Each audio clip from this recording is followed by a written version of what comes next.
పాడుతున్నారా? Last పాట కలిసి పాడండి.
పరిశుద్ధ బైబిల్ గ్రంథం నుండి దేవుని వాక్యం చదువుతాం. అందరు నిలబడండి. అమ్మ ఫోన్ తీసుకురండి.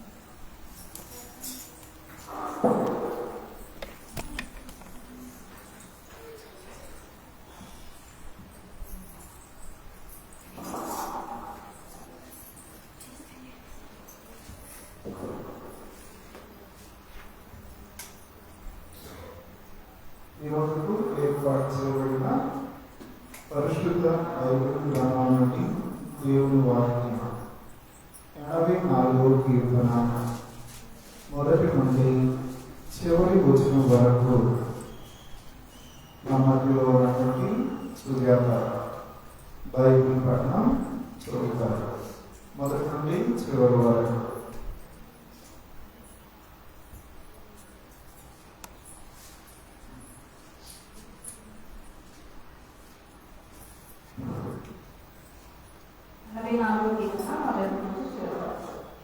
సైన్యములకు అధిపతియగు యెహోవా నీ నివాసములు ఎంత రమ్యములు.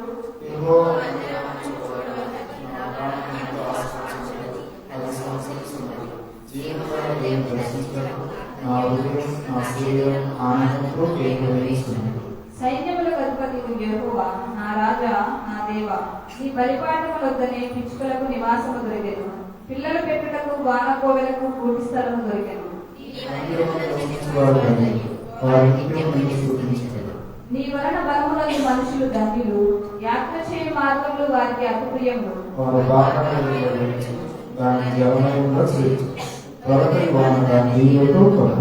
వారు నానాటికి బలాభివృద్ధి నందుచు ప్రయాణం చేయురు. వారిలో ప్రతివాడును సీయోనులో దేవుని సన్నిధిని కనబడును.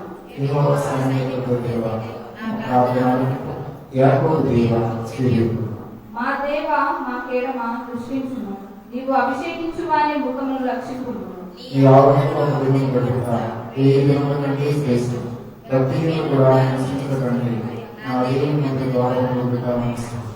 దేవుడైన యెహోవా సూర్యుడును కేడమునై ఉన్నాడు. యెహోవా కృపయు ఘనతయు అనుగ్రహించును. యథార్థముగా ప్రవర్తించు వారికి ఆయన ఏ మేలును చేయక మానడు. సైన్యములకు అధిపతియగు యెహోవా ఈ అంగీకరించు వారు ధన్యులు. ఈరోజు ఫాదర్స్ డే కనుక ఫాదర్స్ అంటే మగవారందరూ కూడా ఇక్కడ రండి. మాస్టర్ గారు అందరూ ఇక్కడ వచ్చినట్లయితే బాబురావు గారు అలాగే బుచ్చి గారు ఫాదర్స్ రండి, ఒకసారి వచ్చి పిల్లల విషయం చెప్తారు. మీరు కూడా రండి మాస్టర్. అందరికీ కూడా మా నలుగురు లేండి కానీ మా సంఖ్య తగ్గింది. ఒకసారి అండి ఇక్కడ నిలబడండి. మా హ్యాపీ ఫాదర్స్ డే చెప్పండి అందరికి. ఇంకోరు ఉన్నారు చూసుకున్నారా? జస్ట్ ఒకసారి చెప్పండి, అందరూ వాళ్ళు కూడా చెబుతారు. నిలబడండి,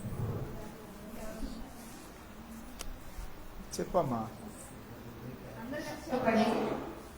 హ్యాపీ ఫాదర్స్ డే. చెప్పండి happy Father's Day. Okay, thank you.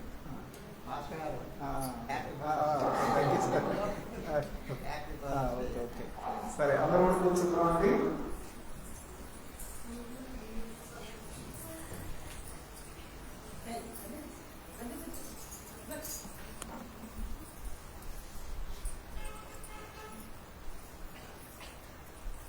అందరూ మోకరించి ఉన్నట్లయితే దేవుని సన్నిధిలో విజ్ఞాపన ప్రార్థన దేవునికి తెలియజేస్తూ ప్రార్థన చేద్దాం. మహోన్నత పరిశుద్ధ జీవులైన తండ్రి, నీ శ్రేష్టమైన ఘనమైన నామానికి స్తోత్రాలు. ఈ గొప్ప మందిరమును మా గ్రామంలో కట్టించిన సురేష్ బాబు గారు ఫ్యామిలీ కొరకు ప్రార్థన చేస్తున్నాం. యోహాన్ మాస్టర్ గారి ఆరోగ్యం కొరకు, ఈశ్వర్ గారి ఆరోగ్యం కొరకు ప్రార్థన చేస్తున్నాం. అలాగే మాధవ గారి ఫ్యామిలీ కొరకు ప్రార్థన చేస్తున్నాం. నూతనంగా నిర్మాణం జరుగుతున్న ఇంటి కొరకు ప్రార్థన చేస్తున్నాం. ఆ గృహ నిర్మాణంలో తోడుగుండి సహాయం చేయండి. ఈరోజు సురేష్ బాబు గారి యొక్క పెద్ద కుమారుడు శివబాబు నీట్ పరీక్ష రాస్తుండగా మంచి జ్ఞానం, తెలివిని, ఆలోచన శక్తిని ఇస్తున్నందుకు స్తోత్రాలు. బుద్ధి, జ్ఞానం, సర్వ సంపదలు నీరు గుప్తమై ఉన్నాయి కనుక ఆ గొప్ప జ్ఞానము నీ కుమారుడికి ఇస్తున్నందుకు స్తోత్రాలు. తల్లిదండ్రుల కలను, తాతయ్యల కలను, మేనమామల కలను నెరవేర్చే కుమారుడిగా ఉండడానికి సహాయం చేస్తున్నందుకు స్తోత్రాలు. ఏ సేపును ఫలించేడు కొమ్మగా ఆస్వాదించినట్లుగా నీ కుమారుని వర్ధన చేసినందుకు స్తోత్రాలు. అత్యధికమైనటువంటి మార్పులతో నీ కుమారుని ఇస్తున్నందుకు మీకే స్తోత్రాలు. అలాగే తండ్రి ఒక సంతోషం గారి ఆరోగ్యం కొరకు ప్రార్థన చేస్తున్నాను. కుమార్తె అనేక నుండి సంవత్సరాల నుండి లేవలేని స్థితిలో, కదలలేని స్థితిలో ఉండగా మీరు దర్శించండి. మీరు మాట మాత్రం సెలవండి. మీ దీనదాస్త్రాలు బాగుపడడానికి సహాయం చేసిన స్తోత్రాలు. అలాగే భగయ్య గారి కుమారుడు కొరకు ప్రార్థన చేస్తున్నాను. హనుమంతు 13 నెలలు అవుతున్నది అని చెప్పారు. ఇప్పుడు ఇంకా తండ్రి వారి కుటుంబంలోకి రావలేదు. ఈ సరిహద్దులో మేము ప్రార్థన చేస్తుండగా మీ చిత్త ప్రకారం తప్పిపోయిన కుమారుడు ఎలాగా తండ్రి ఇంటికి వచ్చారో, తండ్రి ఇంటిలో ఎలాంటి సంతోషం పొందాడో ఆ రీతిగా మేము ఉండడానికి, ఆ కుమారుడిని చూడటానికి విశ్వాసం దయచేసినందుకు స్తోత్రాలు. తాటి నాగరాజ్ శాంతి వారి కుటుంబంలో 27వ తారీఖు శనివారం జరుగుతున్న వివాహంలో తోడుగొనండి. 28వ తారీఖు జరుగుతున్న రిసెప్షన్ లో సహాయం చేసినందుకు స్తోత్రాలు. వీళ్ళని దీవించండి, సహాయం చేయండి. ఇంకా ఎంతమంది అయితే వివాహానికి సిద్ధపడుతున్నారో మీరు కార్యం చేసినందుకు స్తోత్రాలు. అలాగే ఉద్యోగ ప్రయత్నం చేస్తున్న బిడ్డల కొరకు ప్రార్థన చేస్తున్నాం. మీ కుమార్తె సుష్మా కొరకు ప్రార్థన చేస్తున్నాం. మీరు ప్రేమించి మంచి ప్లేస్మెంట్ ఇచ్చినందుకు మీకే స్తోత్రాలు. గొప్ప కార్యం జరిగించారు, మీకే స్తోత్రాలు. దేవుని ప్రేమించే వారికి, ఆయన సంకల్పంలో ఉన్న వారికి సమస్తం సమకూడి జరిపిస్తున్నందుకు స్తోత్రాలు. శ్రీను గారు, మరియమ్మ గారి కుటుంబాన్ని, రోజరమ్మ గారు, లక్ష్మయ్య గారి కుటుంబాన్ని దీవించినందుకు మీకే స్తోత్రాలు. యేసురామన్ గారు వారి కుటుంబాన్ని, వారు చేసిన సేవ మీరు ఫలవంతంగా ఆస్వాదించి వారి కుటుంబంలో మంచి ఉద్యోగాన్ని ఇస్తున్నందుకు స్తోత్రాలు. కుటుంబంలో మీరు జరిగించండి. ఉదయకాల సమయంలో మీ సన్నిధిలో మేము ప్రార్థన చేస్తుండగా అద్భుతం జరిగిస్తున్నందుకు స్తోత్రాలు. అలాగే సుద్యాపేక్షలో ప్రార్థన చేస్తుండగా సహాయం చేయండి. ఇంకా చాలా మంది బిడ్డలు సంతానం కొరకు ఎదురు చూస్తున్నారు, సహాయం చేస్తున్నందుకు స్తోత్రాలు. అన్నాడు జ్ఞాపకం చేసుకున్న తండ్రి, శారాన్ని జ్ఞాపకం చేసుకున్న తండ్రి, ఎలిజబెత్ జ్ఞాపకం చేసుకున్న తండ్రి, మరియను జ్ఞాపకం చేసుకున్న తండ్రి, ఈ రోజు ఆ బిడ్డలను జ్ఞాపకం చేసుకొని మంచి గర్భఫలముల చేత, కుమారుల చేత నింపుతున్నందుకు మీకే స్తోత్రాలు. అద్భుతం చేస్తున్నందుకు స్తోత్రాలు. ఇంకా షుగర్ తో బాధపడుతున్న బిడ్డల కొరకు ప్రార్థన చేస్తున్నాం. తలనొప్పితో బాధపడుతున్న వారి కొరకు ప్రార్థన చేస్తున్నాం. సూర్యబాబు వారి ఫ్యామిలీ కొరకు ప్రార్థన చేస్తున్నాం. కుమారుడు పరీక్ష రాస్తాడు, మంచి మార్కులు పొందడానికి సహాయం చేస్తున్న స్తోత్రాలు. ప్రార్థన కోరినగా సహాయం చేయండి. యేసుదేవ్ గారు వారి కుటుంబం ప్రార్థన కోరినగా సహాయం చేయండి. కుటుంబంలో మేలు చేస్తున్నందుకు స్తోత్రాలు. ఇంకా అనేక మంది నూతనమైన బిడ్డలు దేవుని మందిరానికి నడిపించబడడానికి సహాయం చేస్తున్నందుకు స్తోత్రాలు. తండ్రి ఈ నెల నుండి మళ్ళా స్కూలుకు, కళాశాలకు, హాస్టల్కు వెళ్తున్న పిల్లలు ఉన్నారు, వారికి సహాయం దయచేయండి. తల్లిదండ్రులు విడిచి వేరే ప్రాంతంలో, వేరే స్థలంలో ఉంటుండగా కావలసిన భద్రత దయచేయండి. తల్లిదండ్రులను గౌరవించే మంచి మనసు దయచేయండి. మీరు మమ్మల్ని ప్రేమించి మరి యొక్క విశ్రాంతి దినమును ఇచ్చారు. ఈ రోజు చాలా మంది రాలేకపోయారు. వచ్చే ఆదివారం సరే మీ మందిరంలో ఆరాధనలో పాల్గొనే వారిని దయచేయండి. విజయమ్మ గారి కుటుంబం కొరకు ప్రార్థన చేస్తున్నాం. వారు కుమారుల కొరకు, 3 కుమారులు, 3 మనవల కొరకు ప్రార్థన చేస్తున్నాం. ప్రార్థన కోరినగా మీరు కార్యం చేసిన స్తోత్రాలు. తాడి లక్ష్మి గారు అలాగే జోలం గారు ప్రార్థన చేస్తున్నారు. కాలు గాయంతో బాధపడుతున్నారని చెప్పారు. షుగర్ నార్మల్ అవడానికి సహాయం చేసిన స్తోత్రాలు. స్వస్థపరిచే యెహోవా నీవే, అద్భుతం జరిగించే దేవుడు నీవే కనుక మేము ప్రార్థన చేస్తున్నాం. నాగలక్ష్మి టీచర్ గారి కొరకు ప్రార్థన చేస్తున్నాం. కళ్యాణి కొరకు ప్రార్థన చేస్తున్నాం. ప్రార్థన కోరినగా మీరు కార్యం చేసిన స్తోత్రాలు. ఇంకా మా గ్రామంలో, మా సంఘంలో అనేక మంది ఉద్యోగస్తులను, ప్రభుత్వ సంబంధమైన ఉద్యోగస్తుల్లో మీరు నియామకం చేస్తున్నందుకు స్తోత్రాలు. మంచి ప్లేస్మెంట్ ఇస్తున్నందుకు స్తోత్రాలు. ఇంకా దూర ప్రాంతం నుండి ట్రైనింగ్ చేస్తున్న వెళ్ళున్నారు, వారి సహాయం చేయండి. ఈ మందిరంలో ఒక దినము గడపట 1000 దినముల కంటే శ్రేష్ఠమన్నారు. భక్తిహీనులు కూడా నివసించడం కంటే దేవుని మందిరంలో ఉండటం నాకు ఇష్టమని చెప్పారు. ఈ మందిరమును దీవించండి. మందిరంలో ప్రవేశించిన మందిరము బయట ఉండి మైకు ద్వారా ఇచ్చిన వారందరినీ కూడా మీరు దీవించి ఆస్వాదించమని వచ్చిన వేళ వరకు ప్రార్థన చేస్తున్నాం. ఈ రోజు ప్రపంచంలో ఫాదర్స్ డే సెలబ్రేషన్ జరిపించుకుంటుండగా ప్రపంచ తండ్రుల దినోత్సవం ఈ రోజు మేము జ్ఞాపకం చేసుకుంటున్నాం. మా గ్రామంలో ఉన్న తల్లిదండ్రులందరినీ మీరు దీవిస్తున్నందు స్తోత్రాలు. నీవు ధన్యుడు, నీకు మేలు కలిగను అని చెబుతున్నారు.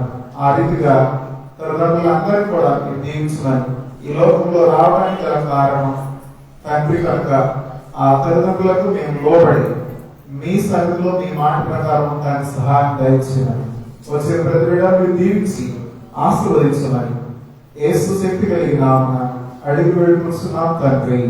ఆమేన్. చేరవలసిన మీ అందరికీ వందనాలండి. ఈ రోజున ప్రత్యేకించి ఫాదర్స్ డే అని కొన్ని సంవత్సరాల క్రితమే వీటిని ఏర్పాటు చేసి ఉన్నారు. ప్రతి జూన్ నెల 3వ ఆదివారం,